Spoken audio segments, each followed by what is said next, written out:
प्रधानमंत्री शेख हसीना कई सप्ताह चले छात्रों के हिंसक प्रदर्शनों के राष्ट्रव्यापक आंदोलन में बदलने के बाद इस्तीफा देकर देश छोड़ चुकी है। रिपोर्ट्स के मुताबिक 76 वर्षीय शेख हसीना सोमवार को हेलीकॉप्टर से बांग्लादेश छोड़कर भारत की तरफ निकल गई। इसी बीच हजारों प्रदर्शनकारियों ने ढाका में उनके आधिकारिक आवास पर धावा बोल दिया। इसी के साथ बांग्लादेश के सबसे लंबे समय तक प्रधानमंत्री रहे शेख हसीना के राज का भी अंत हो गया है। कुछ 20 सालों तक शेख हसीना ने मजबूत पकड़ के साथ बांग्लादेश पर शासन किया। शेख हसीना को दक्षिण एशियाई देश बांग्लादेश की आर्थिक प्रगति के लिए श्रेय दिया जाता है। शेख हसीना पर तानाशाही के आरोप भी लगे। आपको शेख हसीना के सफर के बारे में बताते हैं। सन 1947 में पूर्वी बंगाल के एक मुसलमान परिवार में पैदा हुई शेख हसीना को राजनीति विरासत में मिली। उनके पिता राष्ट्रवादी नेता शेख मुजीबुर रहमान थे, बांग्लादेश के संस्थापक और राष्ट्रपिता जिन्होंने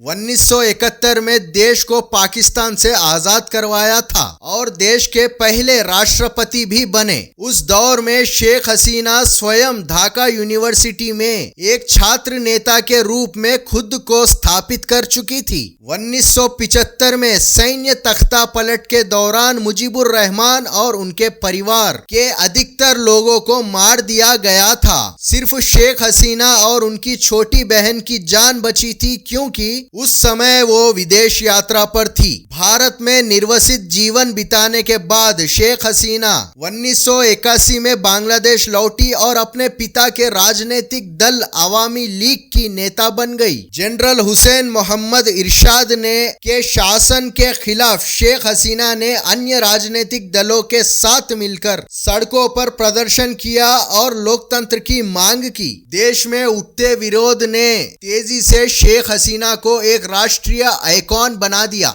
वो सबसे पहले साल 1996 में चुनकर सत्ता तक पहुंची। उन्हें भारत के साथ जल संधि करने और देश के दक्षिण पूर्वी इलाके में विरोधियों के साथ संधि करने का श्रेय दिया जाता है, लेकिन इसी समय उन पर कई सौदों में भ्रष्टाचार और भारत के अधिक प्रभाव होने के आरोप भी लगे। आगे चलकर साल 2001 में अपने राजनीतिक सहयोगी से प्रतिद्वंदित बनी बांग्लादेश राष्ट्रवादी पार्टी यानी पीएनबी की बेगम खालिदा जिया से चुनाव हार गई। राजनीतिक परिवार के वारिस ये दोनों महिलाएं 3 दशकों तक बांग्लादेश की राजनीति पर हावी रही। इन्हें बैटलिंग बेगम भी कहा जाता है। हसीना साल 2009 में फिर से सत्ता में लौटी। ये चुनाव कार्यवाहक सरकार की निगरानी में हुए थे। कई बार वो जेल में रही और कई बार वो जिंदा बच निकली। साल 2004 हमले से उनके सुनने की क्षमता को नुकसान हुआ। उन्हें देश से निकालने के प्रयास भी हुए और वो भ्रष्टाचार के आरोप में कई मुकदमे में भी फंसी रही। सत्ता संभालने के बाद से शेख हसीना के सामने आया सबसे गंभीर संकट ताजा विरोध प्रदर्शन ही है। ये प्रदर्शन विवादित चुनाव के बाद हुए हैं।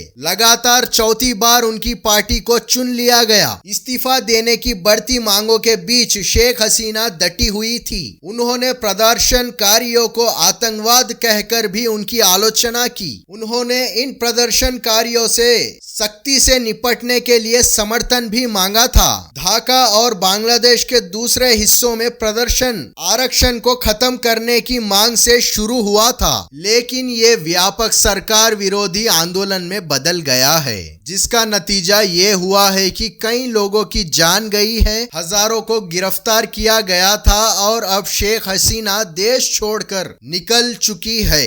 ऐसे ही और अपडेट्स के लिए वीडियो को लाइक और चैनल को सब्सक्राइब करें। धन्यवाद।